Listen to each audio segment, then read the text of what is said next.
Қайырлы кеш баршаңызға. Енді көптеген қыз-келіншектердің сұрауы бойынша бүгін бас табақтың жасалуына тоқтала кетсек сіздермен бірге.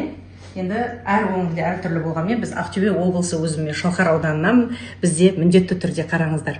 Мынау жамбас. Жамбастан кейін үлкен кісілер болса, сыйлы қонақтар болса бізде кәріжілік салынады. Жамбастың қасында кәріжілік жүреді.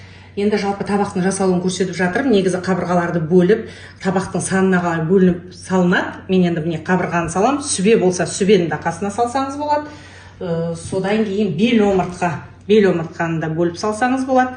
Бұл бас табаққа салынатын қойдың кәделі мүшелері. Сосын мында үйтпелі қойдың құйрығы. Жалпы бұл қой үйтілген қой. Сосын қалауыңыз бойынша енді жылқының кәделі, міне көріп тұрсыздар, жаясын, қазысын, қартасын, сосын жалын қоссаңыз болады.